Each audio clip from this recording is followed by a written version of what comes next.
Onivia, League of Legends highlights. We haven't seen this one in a while, so I want to lock it in, but Elise, never a stranger to games at almost any level. Wow. Could be a menace here. This is one of your favorites, Crumbs, actually. It's Elise and Renekton. Quick Dragon though for R7 after the bot lane of V3 does reset. So it should be an easy take here. Will be no contest for V3. I do like the attempt from Boogie looking down. And there was even a biscuit for RC until just a moment ago, because guess who's back? It's Boogie once again. Looking here for Paz on the top side. Better get out. Oh, a good block. But here comes an Italy, and now going to turn things back around. Paz looking a little bit low, but the Fury Bar is charged. Jose Diodo, he's going to get in there. The tower's going to take it, but the dominance is popped. Paz is massive, literally, as he's going to try and get for the first blood. It is Elise that is going to nab it, and now Arce is going to run him down. Paz looking a little bit worse for wear. Probably going to die here if they can try and escort the Renekton out. Paz has a little bit of health back here. Oh no! Now another TP's coming in, and where did V3 go? The spears aren't going to connect. They might just get a kill here. But it's Arce coming back from the dead indeed. Here's the Tristana going to try and scoop it up. They're going to get another kill though. Paz is going to get one at least. And now Boogie is going to fall. It is going to be alone to be donated. Yet another bit of gold. But what a mess in the top lane. Just 4 vision. V3's moving in to start it. I think they've earned the Sion is coming, but he's late. Yeah, Paz with a nice roam again. Being able to move first matters a whole lot there. As That we saw from Team Liquid, because we know exactly what to expect. We've seen this matchup before. Yeah, it's nice when some homework's done for us. Alone, we're going to face check the Elise, and pretty scary with the echoes already completed, but Alone says I'm pretty scary too. Ace still going to try and make it happen, but Boogie just going to get obliterated, set a little too late, but always able to stop the show, as that is going to be a double kill there for V3. Now Archer going to chase down Shadow, but he bounces back in towards Leza. Ace the mid lane, someone like an Ashe could have been devastating to deal with, because an arrow to the face, you might be able to buffer that jump, but you're still stunned, and then the team can follow. Comes up with only the Sion, but still a decent amount of poke, and V3 are going to start the objective here. There is a control ward in the back for R7 that sees this, but V3 are just going to force them to try and make the steal. Nope. No steal. They're fine. It's only the second dragon. It can be very dangerous eventually, but it's better to not force a fight that you don't know you're going to win. Oh, how did you hit the twitch there? What a bubble angle there from Ace. Here comes the set charging in. Rain looking for the face breaker, but doesn't find it. And the Haymaker also on cooldown now, as the shield was not popped. They are going to look for the trade kill. Haven't grabbed it just yet. The tower will fall. Drowsy indeed. And there's the kill. Shadow going to be dropped there by Ace. And now Alone going to get exhausted. Will cleanse out of there, but Archer is just laying waste as Ace finds another paddle star, this time to the backside of Alone. That's a great fight out of Ace with the Hurricane. So this is a fight that R7, being 3,000 gold behind, can still win. They just need to find the carries dealing damage. Here we go. Ooh, in there for Arce trying to get the ulti happening, but Reyna is going to eat the charm instead from Rakan. Shadow, though, getting a little bit low on the return fire, but that's going to be a dead set. No, not yet. Into Zonies he goes, and now Paz dive in the back line. Look at the lockdown. Leza does grab him, and now Arce going to dive into the back of the fight, but he's just going to get face broken. And the support, yeah, he looks scary, but he is not a carry. They were so happy to take that fight, and the Renekton, who was coming in from the bottom lane, went unnoticed. The Twitch that doesn't believe that right now, Pastry. You're totally right, though. The Nidalee is not going to be carrying this game. A Grail would have been phenomenal here. You get the MR against both Zoe and Elise, but a fight is happening again until the set, though. Ult for Sion. Reyna is the target of all the ire of R7. Pops the Haymaker, jumps out of there, and Archer's letting it rip. Arrow going to hit Shadow. There's Boogie going in. The Cocoon's going to land. Shadow going to try and dance out of there, but they are just going to get straight on top as Reyna getting there with a face breaker past the back line once again. And R7 are going to get torn to shreds by V3. That is 4 kills already, as only the jungler is left alive to watch. Elise pick has turned to be exactly what V3 needed. Jose, that looks very dangerous. But Paz going to keep tabs on the jungler. Ensures that the Baron does indeed go over to V3, and Paz might even have enough time to finish off this tier 2 mid. He's going to think better of it now that Shadow's here. Nope, I take it all back. He's got the Baron cannon to back him up, and 2 teammates right behind him. Leza, though, going to try it. It does not feel the case now. He's got an Elixir and a Death Dance now completed quite early on into this game.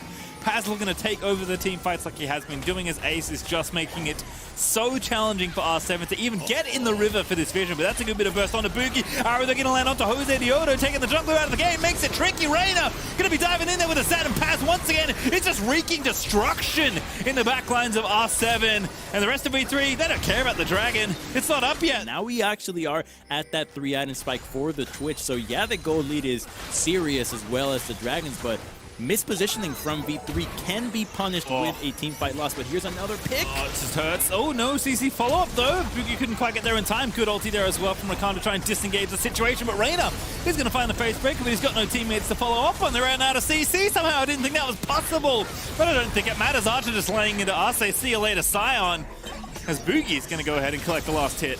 They thought that Set had overextended. Set has been the one champion that has been the bane of R7. Every single time they see him, they think they can take a fight, but he has gotten the better of them consistently. They can now turn to the Baron. Here's an attempt that may be a pick, but this Renekton's thinking about turning. Yeah. Paz just destroys that poor Twitch. Extremely ambitious play.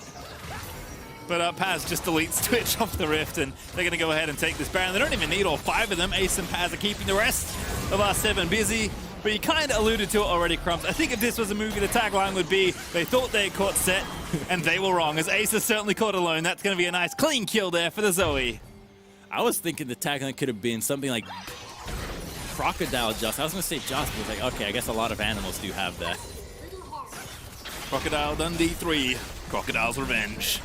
Yes, Paz has certainly been on form so far. Baron picked up, and see you later base, as V3 just gonna rush it straight down mid here to try and look to end this game.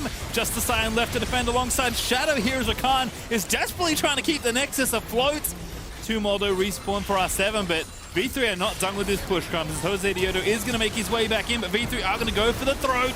There's the dunk in again from the Set. Jose Diodo does take down the Set, but Archer is just going to lay waste to the rest of the backline. No, Crumbs, it's about the KDA, as Archer with the GA is going to try and get maximum value, but V3... Very cool array of ultimates to steal, not only being able to boost himself with HP, but also now have effective at clearing out vision while doing jungle camp is a really good sign. And here's the Ghost, there's the stunner. Unwood's going to be in trouble. Kakao, I've seen this so many times, and that's first blood over to the Shen. Oh, that is a great gank to have. And Kakao's going to go ahead and finish off the rest of the Krugs, as Shinny is trying to at least try and out-farm the Hecarim after that gank. But Kakao, he's doing just fine on that front as well. As Shinny going to get stunned. After the stun, that's a dive incoming. There's the flash, there's the auto, and Shinny's going to pick up. Knowing that they're going to get a dragon, they're going to be fine. And there's also a Shen that is going to be available with an ultimate now. So just playing the objective game is going to be a fine. Was not in the lane as well. 8 minutes in, it's safe to assume that this swap is happening. And Hecarim is going in for a fight with Shen ultimate. Will get stunned though, but Shinny is going to eat quite a bit of damage. He's going to flash over the wall, but there's a center ulti over the top, and Armut's going to ride in and take down the jungler. Now Kakao looking to chase down Redbird as the next softened up target, and that's going to be an easy kill there as the double kill goes over to the Shen. Renekton just gets killed surgically by the Doctor in the top lane, and Kakao finishes off a third as super. I reckon he's got Trinity Force completed, Crumbs. I think he certainly does, and now they're thinking about diving there. Oh, the E missed, but it doesn't matter. They can still go for him. Trying to read the Duke. Here's the TP though. Armut with the taunt though. He's trying to leave. He's in a literal 1v5, and he gets a kill. He's going to get another kill. He's an absolute madman with the Titanic Hydra. He's going to make it look all so easy as Balulu sweeps in. Think themselves as not everybody was as close to the Shen as you would have liked them to be to follow up on the CC right away. And it's just going to go from bad to worse. Losing to the top lane until the dragon came up. If you miss that one, you also lose the dragon when you already have secured vision with both mid and bot lane shoving. Best to play it safe and look for a fight that you know goes right. Yep, supermassive up, but, you know, not by a huge amount of gold, 2,500 or so, although Balulu is going to extend that advantage, as he does complete, but it doesn't need it. Wants the big ticket items instead. Rift Child pop bottom lane, that is going to be the tower forfeited over, but that'll likely be a trade for mid out of here. Supermassive not too upset with how this is going. Tay will be very thankful for the gold, given how fed his lane opponent is. They had 3 that can actually threaten a legitimate dive against this champion without at least trading 1-for-1 or him just getting a flash out of it. So they are... And wants nothing to do with this Hecarim that just stole the enemy blue buff and is going to steal the Grump as well. Everywhere Hecarim goes, INTZ have to avoid him, but they're going to go on to Envy. He's in trouble. Yeah, that ult's not going to do enough, although maybe he's going to deny the dive for a little bit longer here. GOP pop for Balulu, and Envy's just about to get scooped up. There's a good stun load laid in onto Kakao. The Wild Growth gets popped. Onslaught of Shadows out for safety, but Macau pops in with a bullet and is able to take him down. But Armut now going to look to take down Tay, flashing forward, but the flash is used by Tay as well to get a little bit extra distance, but the chain is not quite there. The taunt, I think, just hit on the end of it, and Armut just slaps him down with the scalpel. The flash from Balulu is going to avoid the chains from Envy. Snowflower also off to the wall to get out to safety as Zeitnot's here to make sure his teammates are A-okay. Oh, they're thinking about re-engaging. Cancelled. He has most of the gold. He needs to be involved. The dragon is already up, but the engage is finding Lulu. Kakao also on the flank with the fight. Is going to stop Balulu. Going to be the target. Here comes Kakao riding in. A great center ulti there for Zeitnot. Is going to make sure Tay falls and his teammates stay alive as Balulu is going to take down Redbird. Fighting front to back against this comp is so deadly. The Lulu was able to make it out alive, and not a lot of damage on the side of INTZ. Was able to jump in there. Their CC was still held as a threat. If they committed, Hecarim could have always re-engaged and destroyed. There as well. Zeitnot must have so many souls now. He's got Runaan's Hurricane. I'm going to go out on a limb and say that's the first time I've ever seen that on center. Yeah. Me personally. Oh, Kakao's going to interrupt me because he's trying to kill Shinny. Chasing down Macau now instead as Hecarim just will not be stopped. Envy with a decent counter ulti that he stole from the Hecarim, but Armut is godlike and well-deserved as Kakao's going to run back in onto Redbird. The bullets there from the Jhin, not enough to take down Zeitnot, and Balulu's going to scoop up the second kill. Oh, this game has gotten so out of control. Pastry, Supermassive, doesn't even care about objectives anymore. They can just fight non-stop, and there's not much that INTZ can do. They try to re-engage there. It was get their picks, and oh goodness, that's a snipe. Oh, with the jungler dead, it's just not even fair now. No, it's not. And I really wonder if that was a misclick to the RFC, because normally RFC is really, really good on Senna. Yes, it is.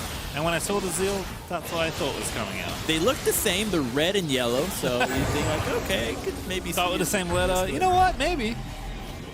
I don't know. I'm kind of curious to see what happens. Again, certainly not something I've seen, but not riding enough just yet. Kakao is just bullying the enemy team, though. Here comes Shen, but Macau's already been scooped off the rift. And now the rest will follow here as Redbird once again will be left at the mercy of the Hecarim as Shen gets kill number 9. Armut has been unstoppable right now on this Shen. A Supermassive going to knock down mid lane and maybe more. They don't have to base. They can just end the game here. Going to be a pretty impressive bound power play at the end of it all. Supermassive just going to indeed go for the kill. It's 2v5 right now. And Supermassive are just going to clean up the rest of these turrets. They have arrived to Worlds in style as Kakao's Hecarim alongside that Shen will take out INTZ, but not before Envy is left to his fountain in Zhonya's. Getting bullied by the rest of Supermassive. Armut is legendary, and rightly so, as Supermassive are going to finish off the Nexus and pick up their first here. Oh, there it is. It's Orianna bottom. Oh, it is too. Then they can start falling behind in the early game, and you are going to have a very scary Caitlyn to deal with. Here we go. It is that lane swap. UOL sees it. Yeah, Boogie gives it up. He's like, hey, Ananasik, how you doing? Santa's here as well, though. No Man's also off to the side. Reyna going to face check. Set, though, pretty durable even at level 1. Gets the face breaker down. And there's the taunt coming in, and Santa's wishes he was somewhere else. Oh, as Ananasi going to go back in. Boss with the stun. That's the first blood for the Camille. TP in for UOL. It's carnage already. Here's Gadget looking to play the red side. Now you've got Orianna and Nautilus playing this way, but because of the teleports being burned earlier, the Caitlyn has an advantage. Let's see if they can actually pull this or not. He does have Flash. Flash Paz have to use it as well. Boss with the hook shot. Paz just respects the situation and gets himself out of there. Boogie is top lane, actually going for this. Reyna with the Hex Flash in. But the hook in onto Santos, that's just going to be a kill. Yeah, Santos is going to take out the Karthus. And Gadget, will he live to tell the tale? Archer going in, he gets the kill. Flashes out of there, and now Santos, no flash, but he does have Ignite. Nearly as effectively as a Scion can. So it's just getting both with as little gold as possible and guaranteeing that you're going to have a higher impact that way.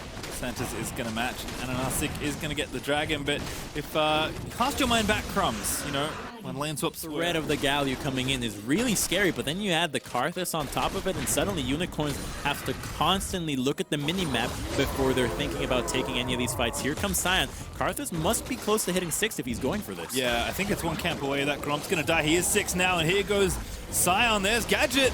TP in as well. I think Paz is going to get it after the grave if he can, but here's Nomads to try and shut it down. He does get the kill, and now Paz going to run in after the Orianna, but I don't think he can chase it. But here comes Ace.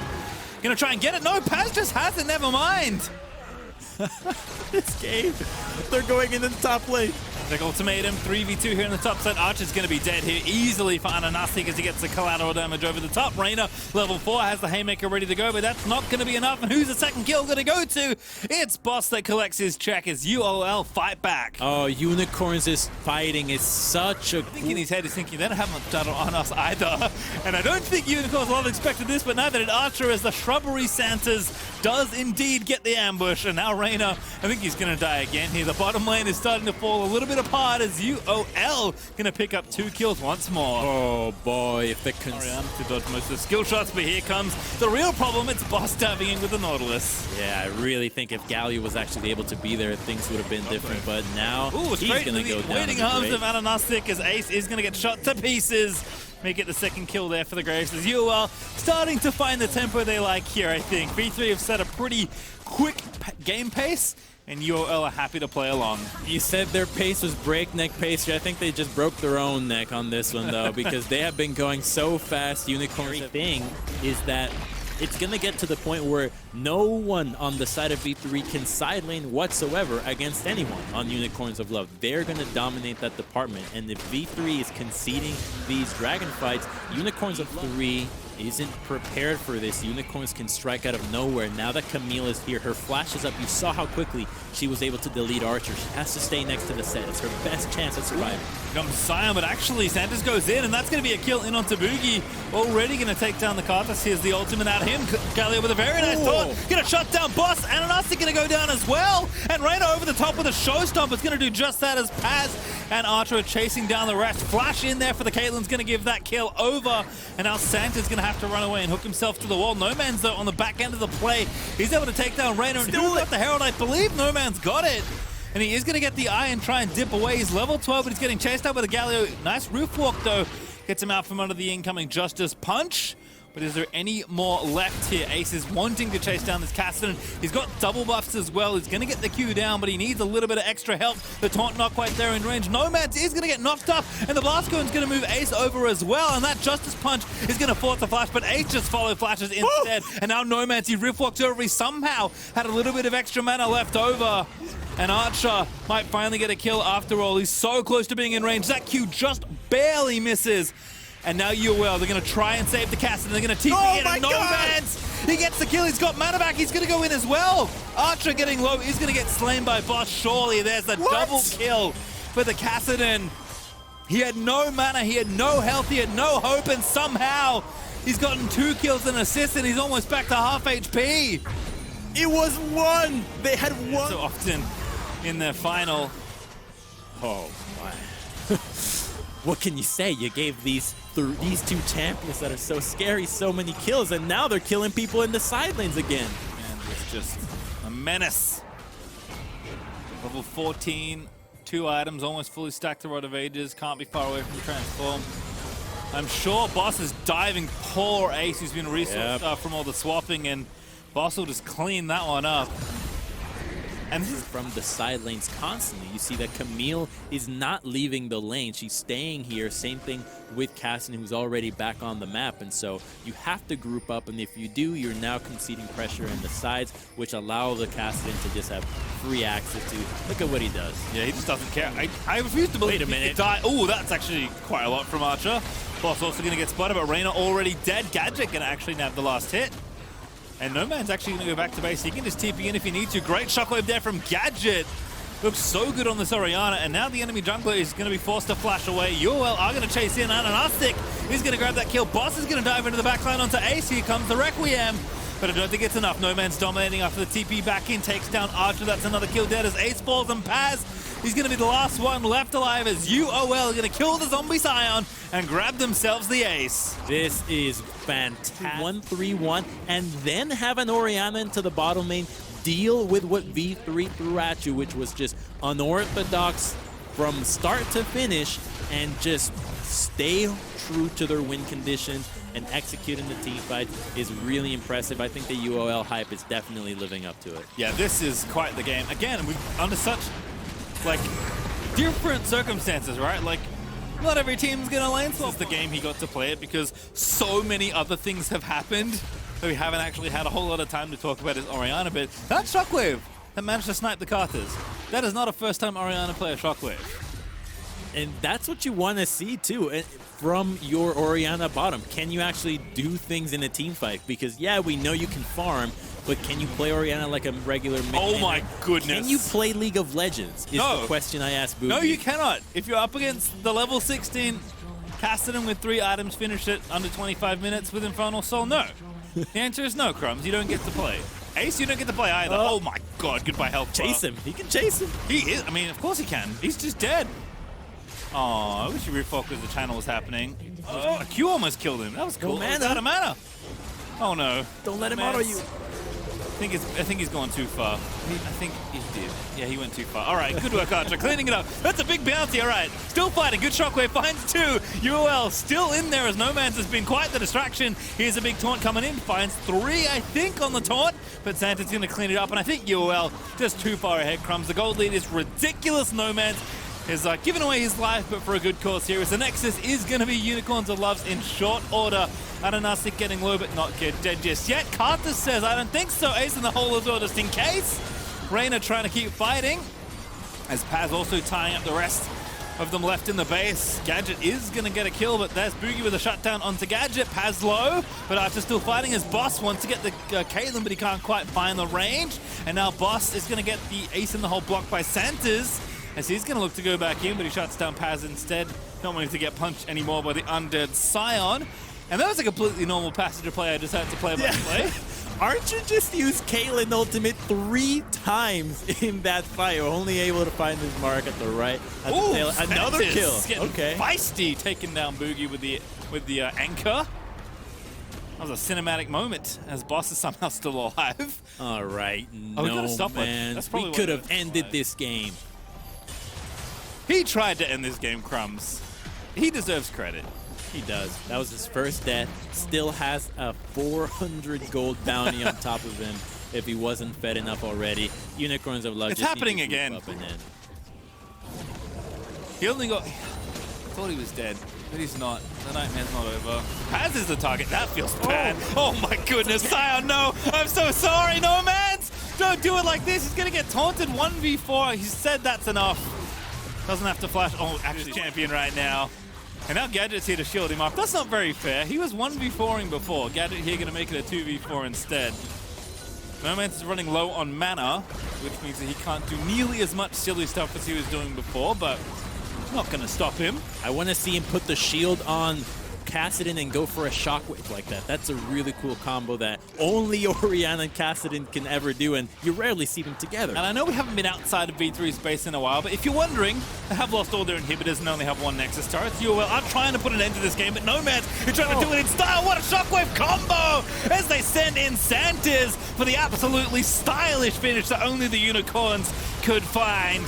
And that's going to be an ace, a death again for No Man's, but it is worth the glory as UOL are going to get yet another team wipe, and they'll claim their first Nexus in style as they take down V3.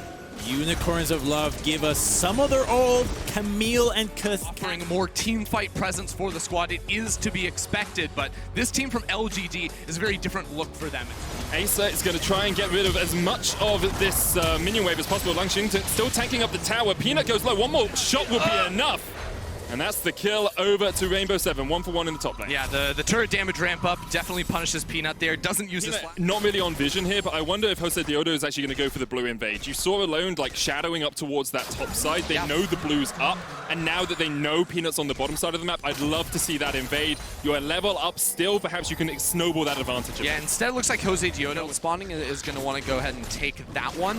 Of course, coming off of this play, if Lee Sin is actually revealed bot side, he gets so much off of it, because then it's 3 camps top, and Peanut is coming around with the ulti. The Destiny coming down, Xie's looking for the fight here. Stun card lands, there's the Dragon's Rage, and there's first blood to LGD. Yeah, good stuff right there. Kramer a little bit sad, he's like, wait a second. Fights in the bottom lane, they've got 2 of them. Xie's going to walk back towards mid. Of course, Destiny was used in the last fight. He's got to teleport about halfway off its cooldown.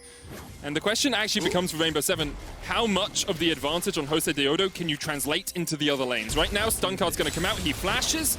Peanut still on the chase with the Sonic Wave, doesn't have the ult. There's a Shockwave available here for Alone. Peanut tries to flash over it. Peanut will go down. 1-for-1 trade in the mid lane as Alone now tries to turn it back around on Xie. But here comes Langxing. Flash away. Hexagon made him diving under the tower. Alone surviving for as long as possible. And Langxing should be able to walk on out. They're going to make that one work. LGD Tribrush that's not getting canceled out. So Ase should know what's going on, and Jose Diodo is trying to sprint up here to help out.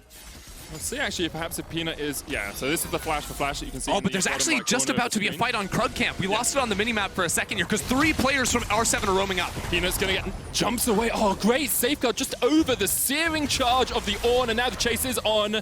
Command Dissonance used. Ase's gonna flash forward, and Peanut feels the hammer in his back. A kill over to Ase, second. But of course, there's a ward in the Tribrush. He didn't expect, he doesn't have a sweeper to try and block that one out, so Alone and Jose Diodo came up and were able to punish him.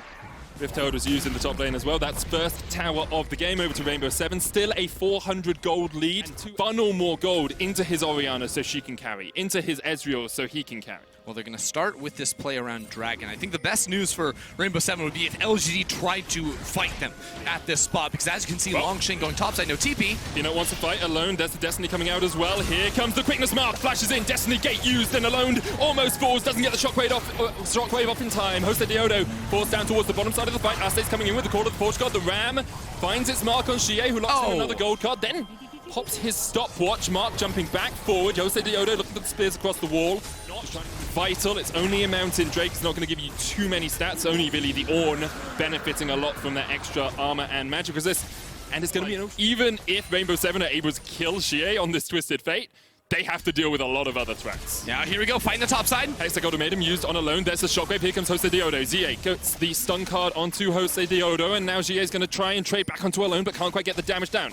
Wow. Xie in the mid lane. Yeah, that being said, I mean, Langxing has a Trinity Force. Kramer looking strong as well. Peanut's just getting perma-denied. Here we go. Kramer unloads. Spray and pray coming out. Let's going to flash away, but Xie is on the chase. Goodbye, man. That's just, you can't do anything against that as an AD carry. Yeah, but this is the combo I'm talking about, right? You think you're solo in the lane, and then out of stealth comes the Twitch. Now comes the Twisted Fate. You can do still the spray and pray, but you still got the quickness, and you got that flash on the Rakan as they look to try and get into the river. This dragon might be gone before they can even get there, though. Jose Diodo is going to be able to secure it here for Rainbow 7.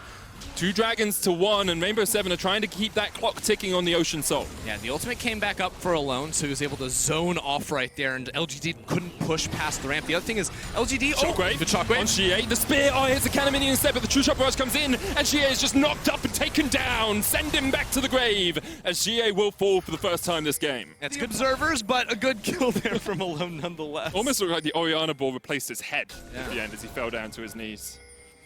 Kind of dark. Medically, you wouldn't be able to do it. Hexagon made him used in the top lane as the flash comes out from Ase. Langxing now winning out on these trades pretty effectively. The Trinity Force, the flash forward, Precision Protocol. Langxing taking the tower, though. 1-for-1 trade. Langxing invested his flash, invested his ult.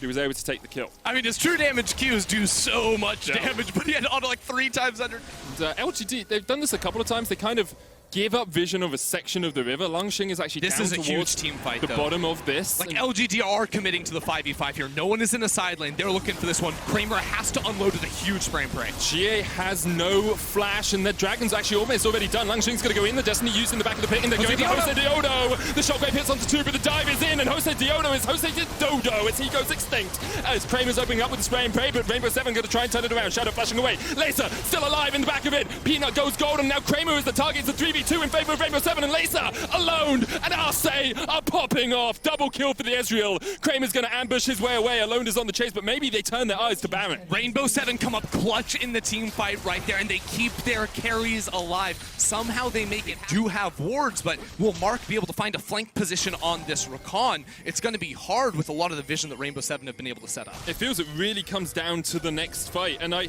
just want to remind you guys, like, LGD, Kramer, Jose Deodo goes in, Kramer's alive! Survives! The Nidalee can't get onto the backline quickly enough now, the jungler is down, Rainbow 7 saw their chance, saw their opportunity to splat the Rat, but the Rat fought back as he got the kill. And now Rainbow 7, they turn their eyes towards the Ocean Drake. No Summoner Spellbook means no smite on Rainbow 7. Peanuts looking for the flank position. They're going to try and burst it out. An Ocean Soul will be so big for them, but Rainbow 7, is this perhaps a little bit too greedy as the Call of the Forge God comes down? Kramer has flash. Peanuts in the back of the pit. He dives forward. The shockwave. He gets it! Laser secures the dragon and the Ocean Soul alongside it. Now Mark is dead. And you can see the Hexagon Momentum coming up from Langxing. But Rainbow 7 from the Liga Latino America are turning it around on the LPL's 4th seed. Kramer doing what he can, but Langxing's already fallen. Peanuts down. Xie with the stun card across the wall. Xie just about surviving. Alone going forward. We saw Laser fall as well, only Kramer left alive, but Rainbow 7, 0-2. And now we're on the Baron. Mark has the quickness, he's looking to try and get in. Arce stepping forward, Jose Deodo is going to secure the Baron, and if Rainbow 7 can get out, that's 5 breaths. Just how commanding they have been in some of these fights, their ability to turn fights on their head, their ability, as you said, Ender, to have no fear, to give no damns who they are playing against, and now they are knocking on the door of LGD. First inhibitor's gonna fall, the Baron buff remains for 1 minute 40 seconds. There's absolutely nothing LGD can do against the onslaught from And Mark are on the wrong side of the map. Rainbow 7 looking to break their second tier 2 and maybe even step forward to the inhibitor. They still have 1 minute left on this Baron. It looks like they will settle for the turret. And with it, they basically even have the best domestic player in the history of the game. Those are names like Oddie, like White Lotus, like Genthix, like Jiro. These are guys that we knew, and now Rainbow 7, 5 new players. Look at this pick! LPL as they look for the pick. Lacer's going to get called out by Mark. Kramer with Blade of the Ruin King. Lacer does have flash, but he's not going to use it. And the GA comes down, Lacer head in his hands as he realizes perhaps he's cost his team the game. He tries to trade back onto ZA, the exhaust is used. They're just delaying and delaying and delaying. They want to make sure it's so smart. that the Elder Dragon will spawn while Lacer is dead and Kramer is dominating now. It's so smart from LGD, leaving him alive, because now his respawn time will be the exact second that Elder drew this Elder Dragon. It's spawning in 5 seconds, and LGD must be able to find their mark. Xie's in top lane, but he has teleport if he wants to come into the pit. Jose Deodo and Alone looking for that shockwave, looking to try and dive in. Kramer steps forward, opens up the spray and pray. Arce jumps towards the backline, but the shockwave is incredible! And there goes Twitch! And now Laser can join the fight. Xie is looking to push in the mid lane. The Call of the Forge God coming out, and this should just be the Elder. Rainbow 7, there was a mistake. There was a momentary lapse from Laser, but Alone is not willing to give up the game. Every single fight around this dragon, Alone Shockwave has been immaculate. Multi-man, 3, 4-man, right there. It's only one, but it's the one that matters most. Kramer is deleted with 6 items, and enough. LGD will be unable to contest this Baron. And yesterday, you could have said, it's day 1. PSG looked away. Look at this inhibitor in the mid lane. Of course, they've already taken it down once this game. Mark going for the flank, and there are actually not that many flank wards here for Rainbow 7. They have to watch their sides, because otherwise an engage from a Rakan could be devastating, but they're just forced back. They're forced away. They're still fighting. How far do they want to go? Minute, there's an Elder. All you got to do is catch someone and get them down below 20% HP. Rainbow 7, you got to make a decision. You can't just stay here for the entirety of it. Either go for a side lane or go for the win. Mark is on the far right corner of your screen. Kramer on the left. That's the flank of the 5, but Shadowline's the hook. Mark's being hooked. That's not really the target you want. There was no follow-up damage. Here's the Call of the Forge God as they push for the first Nexus Tower. Kramer locked out. Laser diving forward. Xie has the flash away. And now the second Nexus Tower is the target as Rainbow 7 opening up. Smited by the gods of the Elder Dragon. Peanut goes down. Mark should fall shortly after. It's a double for Laser. He's looking for more. Langxing diving in. The shockwave coming out. Jose Deodo gets one. Laser pops the stopwatch. And this is it. Rainbow 7 take a flipping bow. That was that Unicorns have drafted.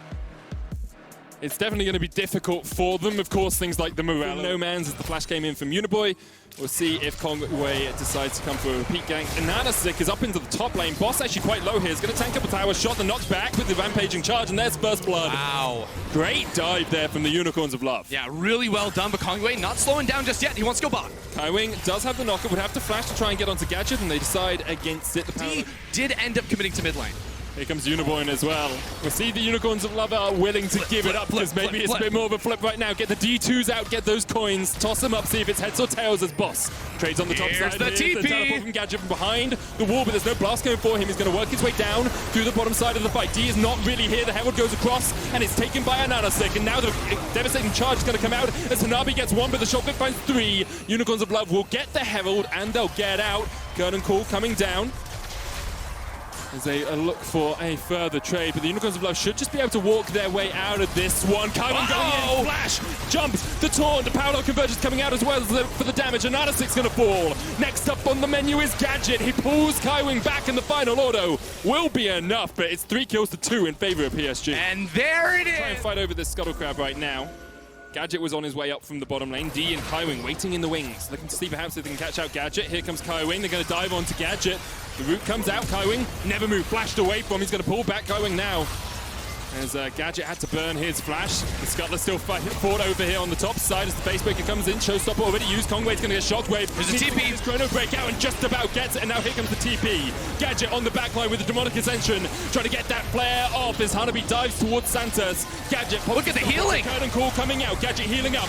No Man's almost down. Gadget's going to take a final shot to the back and he will fall. 1 kill to PSG. PSG, they're fighting the river. They know they have the TP advantage, and Unicorns of Love are not doing their due diligence right there. Hanabi is able to come into the fight. Boss cannot help out whatsoever. Even with the damage Gadget was able to do, the time he was able to buy, PSG are the stronger team.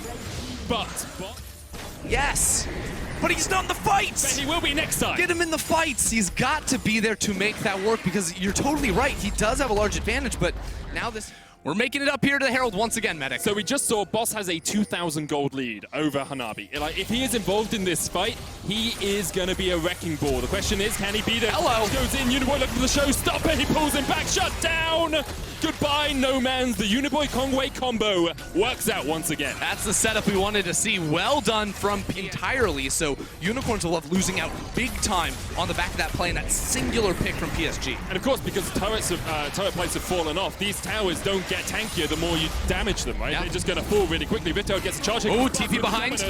And Conway has to flash away, still has the Chrono Bait, can dive back, but with the time wider, he's going to slow up Boss. The rest of PSG are on the top side of the map. Uniboy takes a little bit of a chunk. Parallel Convergence will get the stun onto Boss. Gadget is rejoining the fight from the bottom side as Ananasik looking for that onslaught of shadows. Conway's going to dive across the wall. Gadget chasing forward.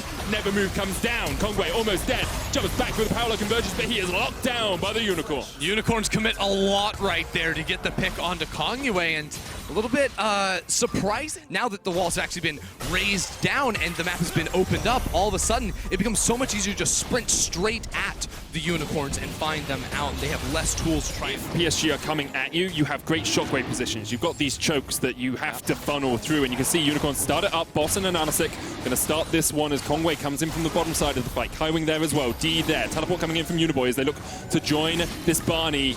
The Dragon down to 1,000, the knock away. Shockwave comes out, and Ananasik is the one to secure a second spot. He's got this game. Quickness coming out to dive onto the backline. D trying to cleanse away, flashes out, and Gadget almost gets him with the death hand. Hanabi down towards the bottom side of this is going to get taken out by No Man's and Santos. You have to feel. Ananasik will chase him down. The Stormbringer is brought to an early grave. 2 kills and the Dragon to the Unicorn. Ananasik huge with this fight, huge with this just taunting PSG to come in. Fight us, let's go, let's party. The curtains are gonna open, the knockup comes down, and Ananasik is almost taken out. Got it. Bowish doesn't go in, and that's 1 kill. Kaiwing falls, the Baron goes down. The Unicorns of Love, they taunted PSG, as you said, Betty. Oh, sorry, Bettius. Wow! A bot tier 2, they're now looking for more as they go into the inhibitor line. Boss and Ananasik are pushing forward. Uniboy's going to use the face breaker. Tier Not 2. fight. He is unable to fight until at least he has the cleanse back up, because as we've seen, Ananasik diving into the backline is so hard to deal with. There's no wave clear here either. Like, what can Deer and Conway hope to do? The answer is nothing. they can't even reach the cannon minion buffed up by the Baron that's constantly laying waste to this turret. This is the final wave. 30 seconds on the Baron buff. 4.5 grand out of it so far for the Unicorns of Love, and they're looking for more as these double cannons just rain hell upon the inhibitor tower. Hanabi in the mid lane trying to trade. Here comes the showstopper. The Parallel Convergence won't find them. The quickness coming out, and there is the shockwave. No Man's gets out of the back of it, and PSG have been swept. They've been wiped off the map. Kaiwing falls, Uniboy falls, and now the inhibitors will fall shortly after. Onslaught of Shadow still available for Ananasic, and it is just so darn powerful. It's just so darn strong from the Unicorns. They take the first inhibitor, they're looking for the second. Sometimes all it takes is that one clutch team fight, and that came for the Unicorns around the Dragon, and now they're looking for the end. Looking to take down the only undefeated team in their group and stake their claim for the top spot, stake their claim for World Group stages. They're not going to be able to do it yet. Overstep just a little bit as PSG fight them back, hold them away from those Nexus towers. Double for Kongwei. Did Gadget really just flash the LGG symbol? Hanabi killing out No Man's there, takes away a whole lot of their damage, and then also Gadget doesn't want to commit to the fight underneath the tower, which you respect. Unicorns Divers just getting halfway mark in the mid lane. They're working their way towards bottom, although their tower will just fall. And now they will hold this wave for a moment. You can see them not quite clearing it out as but Ananasic is looking for that flank position from the side. The minion wave cleared out. And Onslaught of Shadows could do a lot of work here. Kongwei now has to go into the mid lane. Supers double in the bottom lane. They are almost there. And no one can clear them out quickly. It's not like you can just instantly delete those minions. Uniboy loses the W on that one. The supers are inside of the base. The wave is here for the Unicorns of Love. This is it, Medic. It's an army of minions. It's like we're watching Despicable Me right now as the minions continue to just do the bidding of the Unicorns. Onto the Nexus towers as the engage happens. Kaiwing tries to get on the backline, but the shockwave hits two. There's the knockup. There's the follow. Ananasic's going to dive onto the backline as well. The turret goes down. That's the first Nexus tower to fall. Gadget goes on a killing spree. D tries to do what he can as he opens up the curtains, but it's not going to be more than an encore here for PSG. Somehow they hold on to their inhibitor, but there's still 3 members of Unicorns left alive. No Man's going to stay around. D trying to clear out the super minions. No Nexus towers, and soon to be no inhibitors left for PSG. Kongwei is going to dive in. Santos is there to protect, but the Deadly Flourish does not quite connect. The world's audience out there watching is looking forward to that possibility. 4,000 Can he find the steal?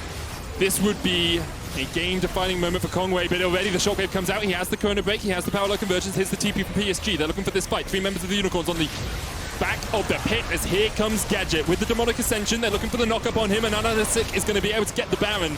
And now the fight really begins as Gadget continues to step forward. Kongwei jumping in from the side. Hanabi trying to keep an Ananasic away from the fight. No Man's can TP into the base. No Man's can TP into the base if he wants. Gadget goes down first. Deadly Flourish misses. No Man's back, and he TPs into the fight. He wants more action, and Ananasic is trying to dive forward. But the Unicorns lose one, get the Baron, take a kill. Yeah, No Man's was just waiting a couple seconds for the teleport to come back, and PSG don't have time to go to Fountain and sustain. They're going to have to turn and fight because the minions are here, and there's no towers on the Nexus. You just can't do it. There's no way they can defend this. Kongwei dives forward, pops the stopwatch. But the super minion's going to do so much work. The shockwave finds 2. Hanabi taken low. Ananasic trying to get onto D. The Deadly Flourish connects the shutdown as Boss takes the kill. Now the Nexus has to be the target. It's a double for Boss. He's showing up right at the final moments of this game. And the Nexus will fall, and Unicorns go 2-0 in their group.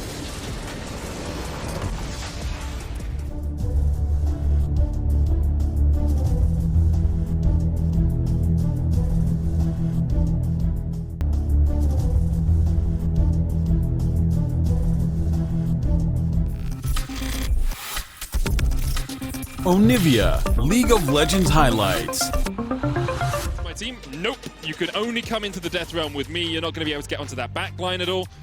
And we'll see if Rome is able to be effective with it throughout the course. Access to level 6, and Rome doesn't know this is coming. Cyclone coming down, and Rome actually paths down towards Kakao, and that's first blood before Rome can react. Yeah, and it's going on to Armut. We saw what happened with Shen. Now he's on the Wukong. Flash. He's going to try and get away, but there's the fear, and there's second kill of the game as Shadow takes down the Azir. Yeah, really nicely done from both teams. Both junglers saw their Tumino just starting to take control over this middle lane. Balulu has taken a lot of poke, being forced under the tower continually, and this is allowing Mad Lions to now look for a fight. Solar Flare coming down. Shadow, of course, doesn't have Flash, doesn't have Ghost, doesn't have his ult, but he can knock some Snow Power back. Dawning Shadow used. Humanoid looking for the Paddle Star. Shadow takes the spear to the back. Here's Armut.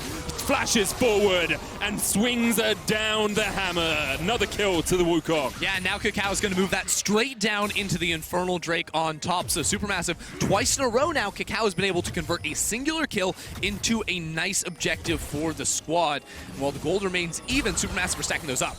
Humanoid steals away the smite. Zenith bladed on. Humanoid gets Ignite now as Cacao goes low. Kaiser trying to join, but here's the TP from Balulu. Just needs to shuffle his way in. Humanoid almost takes down Cacao, but Balulu is there.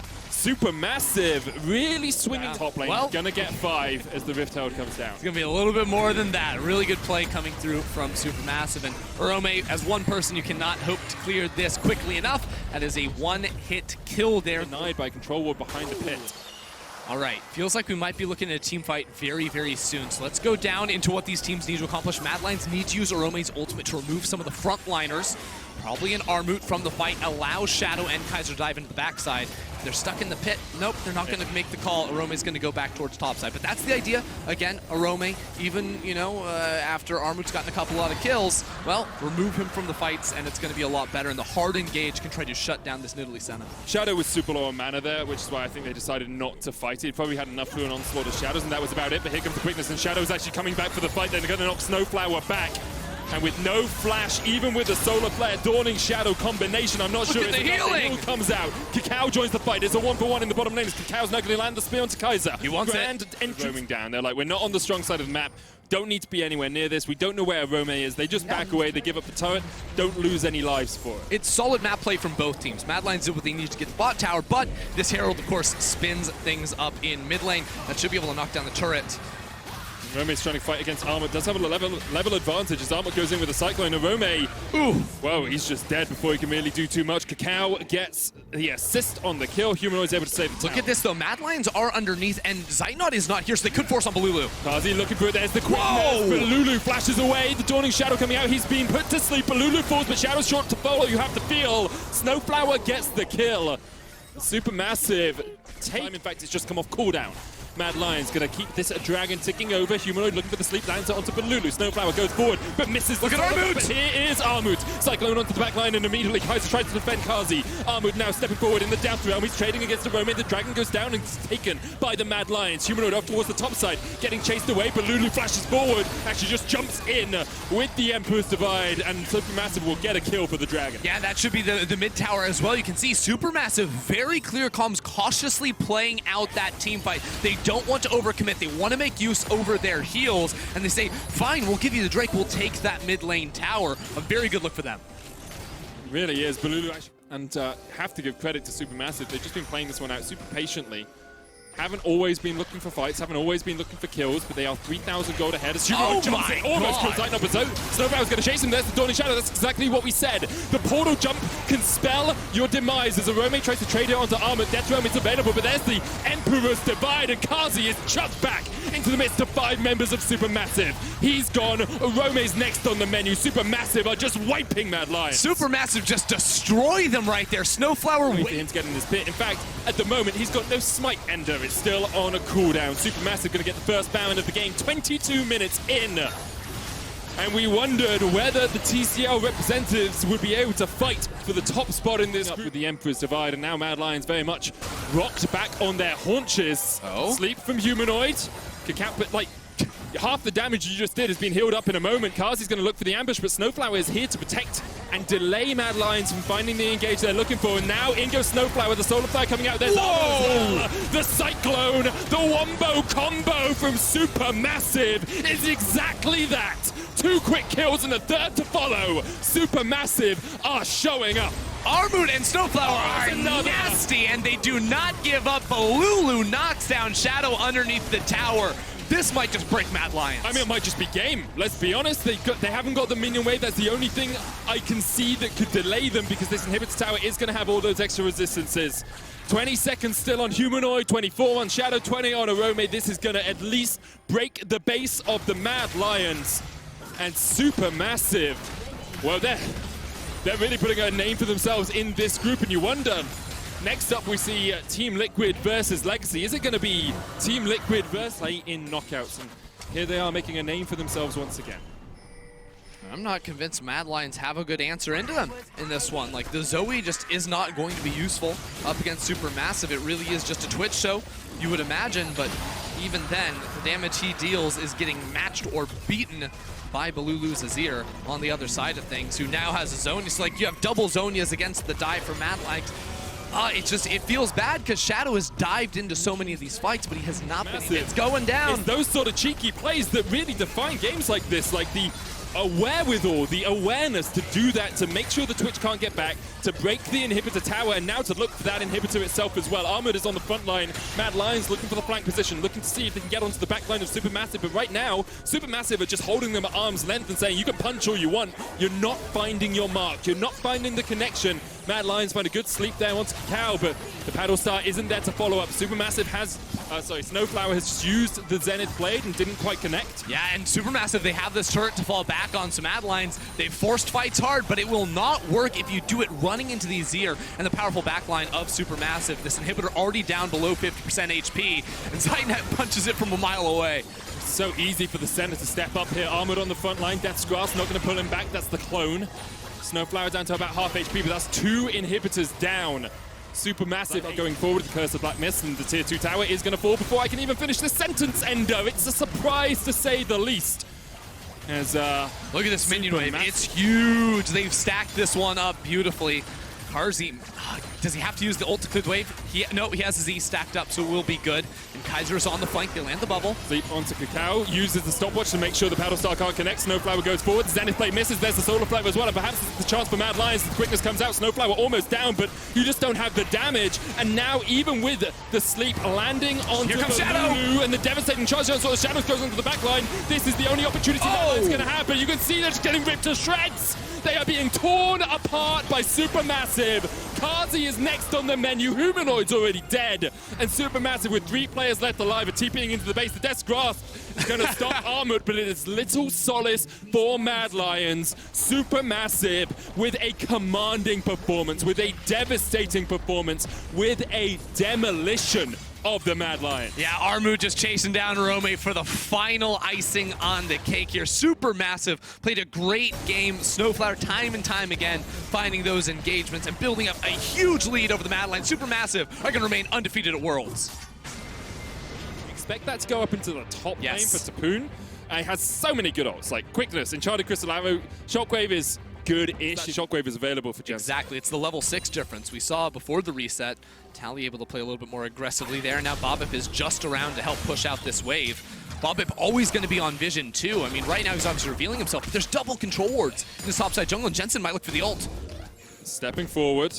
Ooh. I think what he was trying to do, so you can see where the Demacian standard is, right? Just between those 2 minions. Jensen deliberately towards it. Tally gets hit with the shockwave. Broxton trying to trade onto him. Bobip in the way. Here comes the TP. Jensen flashes away, and now that teleport is going to be burnt for nothing. Tapoon unable to continuing to farm. Like, obviously you're going to continue to farm, but you do need to transition that advantage somewhere else because Graves, again, is going to be outscaling you. But now, the rest of Team Liquid is on the way to try and stop this from going down, and there's an arrow coming up the river. Enchanted Crystal Arrow goes wide. Tapoon, but the Shockwave was available for Jensen. Instead, just chucked a little bit of damage down.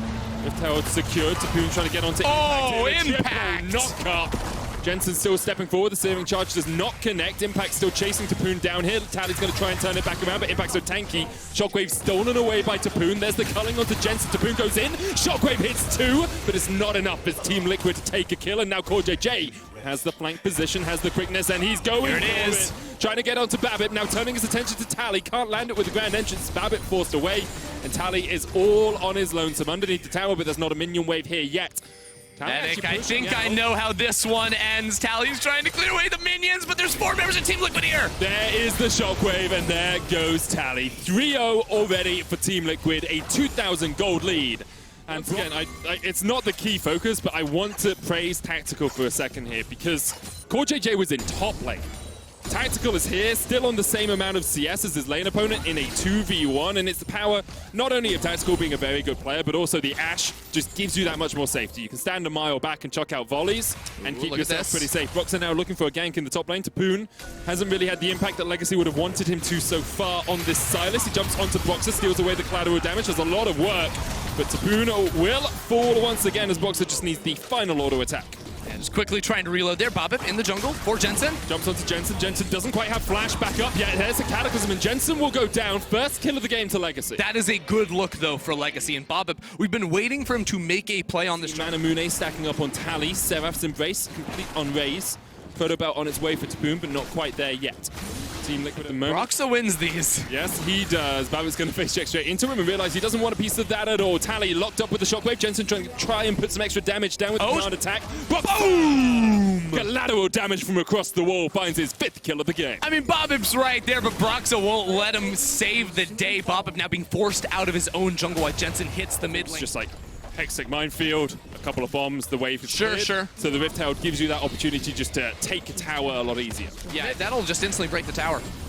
It's just above half HP. Boom. Oh, he said instantly, and Yeah, it was like your instantly give or calculations take. were incorrect. There's Oh, the no. shockwave onto Babbit. Oh, the Straight combo! Into the knock-up. Babbit's calculations on how long he could survive were also incorrect. It was just the calm before the storm. You know, they needed the extra one you with the kill. A lot of thinking for Broxa in this game, I feel like, for the carry. Oh, CoreJJ and Tactical here looking for a flank position on Taboon. Jensen's on the chase, 2-level advantage for Jensen.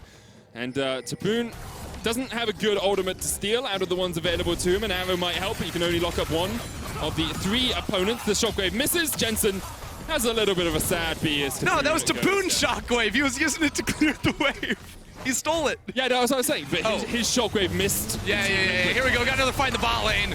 Deary me, and Tally able to... This is a super high level for a draft. I mean, it's just a good draft. It's true. It's true. It's working out well for Team Liquid right now as they continue to control this top side of the jungle. And I think as they are just looking for these towers, trying to chip away as much as they can. CoreJJ may be going for a flank here, but as soon as he's on the control ward, I doubt he'll go for the full on. There's a fight in the bot lane. Yeah, Impact's going to kill Tally. That's about it. That's all you can call. The Call of the Forge God into the clapback. I was combo. expecting the assassin tank backline mage AD carry. The flowers call. Here we go. Let's see if Bobbip. Every time you step past that first brush, and I'm like, he's gonna die. The tower's going to go down. CoreJJ does have the quickness here. Taboon's going to steal it away and charm CoreJJ in their finals. Or in their CoreJJ. CoreJJ goes in with the quickness and immediately goes out with the quickness. They're just looking for the tower. You talked about it a little bit, and investing ultimates to make sure you can take the turret. If you get the kill, great, as Jensen populate and hits the guy on either side of his head. Right. That would discombobulate you, by the way. Yeah. Also, the Ornn Orianna Graves combination. It's pretty discombobulating. Yeah. Is that a word? Combobulating. I don't think it that's would be combobulating. Yeah, pretty sure. Honestly, I think TL could just run it down mid, but they'll play for the dragon. If I run it down mid, I mean take the free inhibitor, because no one is there to defend it. It would be pretty easy for them to do. Oh, look at the flank. Look at CoreJJ. This is going to be brutal. Quickness is just coming off cooldown. CoreJJ in a great position. Taboon trying to be there as well. Trying to see if Core's coming in for a flank position, but Taboon already knocked up, and here comes CoreJJ slowly waiting. He's waiting. He's patient. Here he goes. Call of the Forge got used. He jumps onto the backline. Tactical not able to get in range. Brox is actually chunked out just a little bit. Tally going in with the culling as well. Brox is low. Thank you, Mr. Dragon. At the back of it, Taboon will be the first to fall as Jensen takes the kill. Tactical steps forward, looking for Raze, looking for Tally. CoreJJ now with the front line for Team Liquid. Jensen still has ulti. Enchanter Crystal Arrow goes wide, as you say. Jensen still has the shockwave. Tactical chunked out. Hextech Minefield, not quite enough. Io's going to fall to the Hextech wind-up from Jensen. Clockwork wind-up. Actually, Orianna's passive as Babbit jumps back in. Jensen, there's the shockwave. There's the double.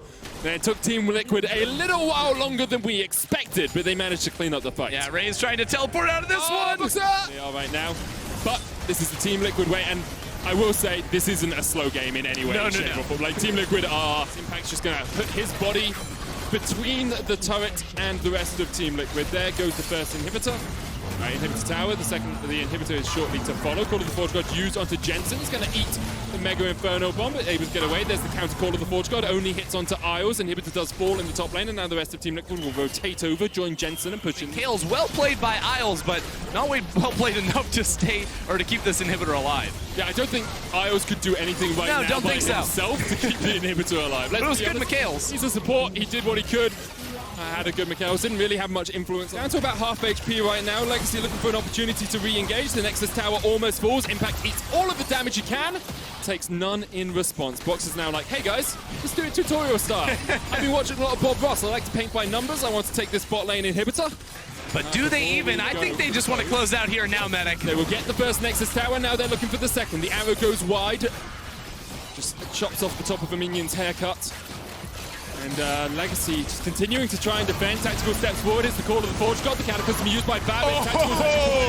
Tali's already down. Jensen gets one. Tapoon's fallen. Babbitt's fallen. There's another. Ios goes down. Tali the next to follow as Impact tries to chase him away. Tali does what he can with the Carlin, gets back onto the fountain and just about survives. But not much can be said for Legacy's base as Tali goes down on the fountain. Only Rays left alive. 0-0-0, and 0 seems to be the chance that Legacy had. Team Liquid